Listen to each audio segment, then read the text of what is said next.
Eu sou o Motati, Daijoubu Bukai.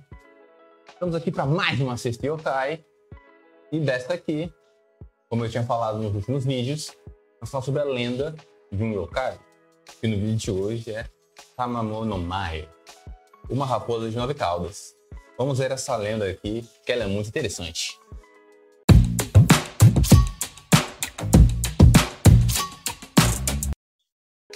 Nascimento e lendas da Tamamo no Mae. Primeiro, temos que contar a sua origem.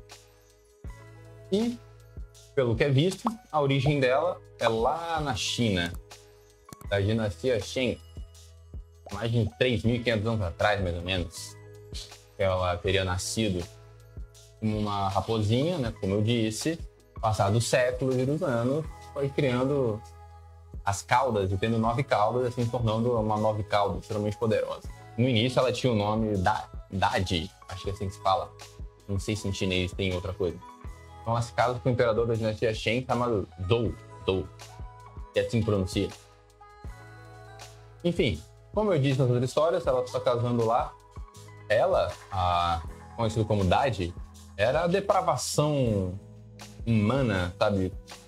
Em forma humana, ela fazia várias orgias lá no palácio. Ela também criava e adorava ver torturas, né? Ela era bem má, cruel, como é visto. E o imperador também estava... Ela queria tomar o poder, né? E ser a imperatriz, no caso. O imperador começou a fazer coisas ruins para poder agradar ela, né? Que ela usava dos seus encantos, sendo uma mulher muito bonita, como eu disse, que as raposas sempre se transformam em mulheres muito bonitas. E então, ele fazendo essas coisas ruins, ele acabou, a dinastia Shang como um todo, né? Acabou sendo atacada por outros, e enfim, acabou sendo destruída e ela fugiu para a Índia. Eu tô falando bem curto na China e agora que ela tá indo para a Índia, porque o foco aqui é do Japão, então vou dar uma passada bem rápida. Então ela foi para a Índia, em Magadha, né? Lá ela mudou de nome para Lady Kayo, né? E ela se tornou uma consorte, seria a esposa ali, do rei Kalmachapada, né? Esse rei no Japão é conhecido como Hanzoku, né? Como sempre, ela é sempre extremamente muito bonita e tal, e ela fazia né? Fazendo esse charme pro rei, fazia ele fazer coisas cruéis, como mostrava devorando crianças, assassinar padres e cometer vários outros horrores, assim. Eventualmente, por ele fazer as coisas ruins, mas ele acabou se aproximando muito do budismo, então ele acabou mudando, né? Tornando uma pessoa melhor. Então, ela viu que estava perdendo seus poderes ali também, ela acabou fugindo, ela voltou para a China. Ela volta para a China, aí ela troca de nome novamente para Baozi. E aí, só que aí já está na dinastia Zhou, lá em 779 a.C. Por volta disso, ela se tornou concubina do rei You, que tinha aqui. E aí fez a mesma coisa que ela fazia com o outro, né? Ela é extremamente bonita, ele gostava muito dela, só que ela nunca sorria. Parece tentar agradar ela, às vezes fazia sorrir. Ele fazia as vontades dela, um monte de coisa, fazendo outras coisas horríveis, matando várias pessoas. Enfim, tudo o que aconteceu antes lá, né? E esse rei acaba sendo morto por outros nobres, porque ele tá fazendo muitas coisas ruins. Não sei se vocês escutaram um trovão, porque está chovendo pra caramba. Meu Deus do céu. Enfim. Vou voltar aqui. Enfim, os outros nobres acabaram matando ele. Acabou dando aquele negócio todo, né? Aí ela fugiu de novo. Ela se aproveitou que nessa época estava indo emissários do Japão para a China, né? Para aprender coisas, né? Com a China. E nisso ela se disfarçou de uma jovem de 16 anos. E ela foi junto nessa embarcação e foi até o Japão com eles.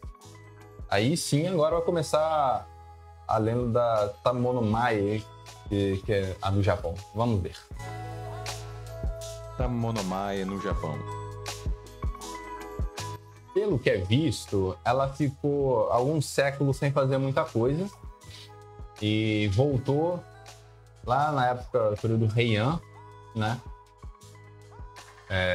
E ali no período Heian, pelo que eu vi, ela virou um bebê, foi encontrado por camponeses ali, que ela foi criada e dado o nome de Mikuzumi. Como ela era sempre muito bonita, talentosa, esperta, chamava a atenção de todo mundo ali. Ela com 7 anos, 8, se eu não me engano, ela acaba recitando um poema, o imperador acaba gostando muito e leva para ela ser uma cortesã no palácio, né? Ela trabalhava lá, estudava, aprendia várias coisas, né? E ela sempre foi muito inteligente. Ela era conhecida por saber respostas de tudo, sobre música, textos chineses antigos, como eu falei sobre as raposas, que tem bastante conhecimento, porque ela viveu bastante. Então, teve um dia, quando ela estava com volta de 18 anos, teve um poema para ser recitado também, um negócio assim, estava cheio dos nobres, e acabou dando uma tempestade, todas as velas foram apagadas, e a da Mikuzumi ali começou a mandar várias luzes, começou a mandar uma luz dela nessa escuridão, todo mundo ficou impressionado, falou, nossa, ela só podia ser uma santa em outra encarnação e tal. Aí foi dado o nome dela de Tamonomae, que significa joia que brilha, por ter esse brilho quando tava precisando, né? E como ela estava mais velha, maior de idade, o imperador casa com ela, né? Só que ela conseguiu, ela ficou casada com o imperador, as outras cortesãs ficaram com inveja dela. E também, pelo que é mostrado, parece que ela tentou mudar. Ela tentou manter fiel ao imperador e não fazer mais tantas maldades, mas parece que o lado mal dela se sobressaiu a essa vontade dela de querer ser uma pessoa boa novamente. E então ela acabou esse lado maligno, acabou adoecendo o imperador e fazendo ele ficar doente. E essa sede do poder dela cresceu novamente, né? E trovada de novo. Voltando. Ela tentou ser uma boa pessoa. Tentou se manter fiel ao imperador, tentou ser uma boa esposa, né? Mas esse lado maligno dela, essa sede de poder cresceu e voltou a dominar ela. Então ela acabou encurtando a vida do imperador, ele começou a ficar doente. Esse lado maligno, essa energia maligna emanando dela, fez ele ficar doente. Aí foi chamado monges para tentar ver o que acontecia com ela. E um desses foi o Abe Yastika. Ele leu a sorte do imperador aí e viu que... E primeiro ele viu que ele tinha um mau presságio sobre ele. Vários outros monges foram lá para rezar. Nada acontecendo, chamaram o Abe novamente. Ele leu a sorte de novo e viu que a Tamonomae, a esposa dele, era uma raposa. O imperador não acreditou, mas aí ele decidiu... Ele propôs um negócio para fazer um ritual extremamente sagrado e as raposas não conseguiriam fazer. E aí eles decidiram, faz ela participar, e a raposa não ia conseguir fazer. O imperador relutou, mas ele falou, tá, para provar que ela não era, ele aceitou. Aí pediram para ela fazer, mas ela não quis, não estava querendo, estava relutando e tal. Os outros nobres falaram, não, pô, se você fizer isso aqui, a corte vai gostar muito de você, vai, sabe? Aí essa sede de poder dela, sabe? Fez ela querer ir, ela se arrumou lindamente, estava fazendo lá. A parte final do ritual, quando ela ia pegar um cajado, pum, tipo, ela sumiu. Com isso foi comprovado que ela não poderia estar ali porque ela seria uma raposa. Então acabou acabando ali o casamento. Mas a história dela não acabou por aí. Vamos ver agora o desfecho final da Tamonomae. O desfecho da Tamonomae.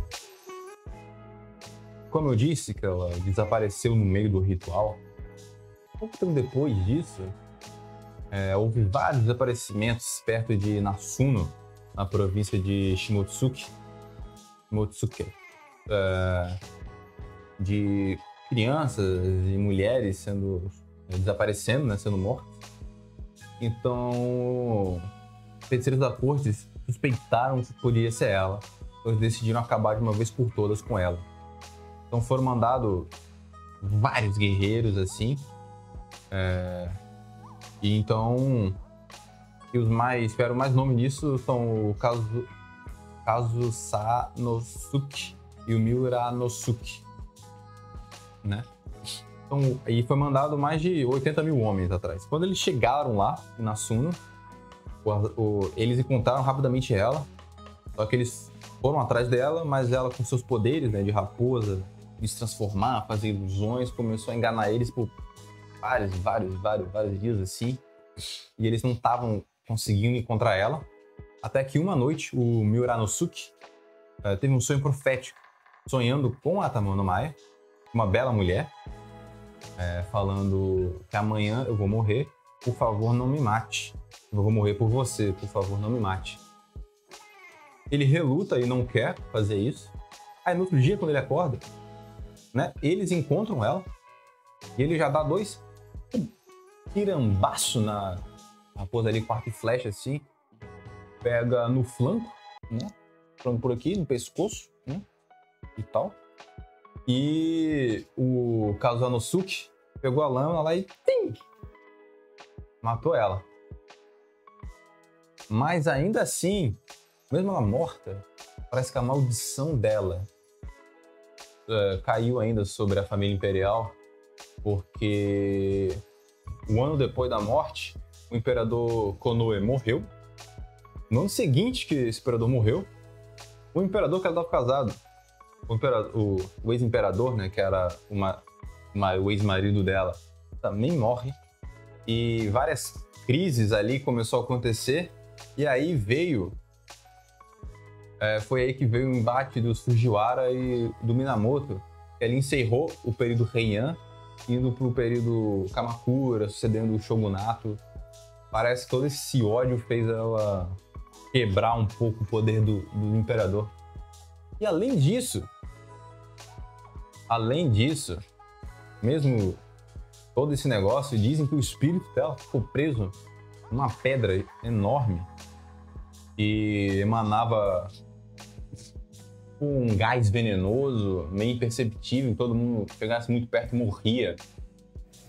E aí, meus amigos? Bem, eu tô aparecendo aqui porque eu esqueci de falar quando ela virou a pedra, que é Seishou Seki. Ela foi morta, né, digamos, foi exorcizada, né, ali acaba, pelo monstro chamado Genou Shinshou. Aí ele vai lá e exorciza ela, né, tipo, tira a alma da pedra e tal. Aí sim ela acaba, né, ainda lá no período Kamakura Muromachi e tal.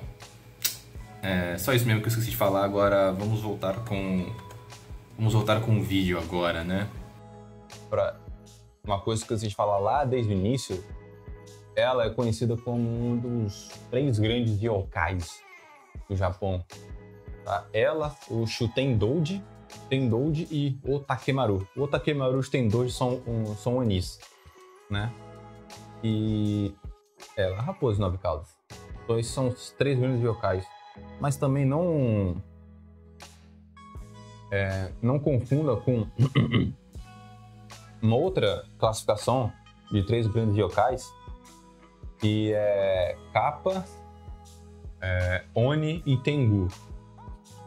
Pelo que eu vi, eu acho que essa classificação são tipo a espécie de yokai, que são as 3 maiores: o Kappa, o Tengu e o Oni.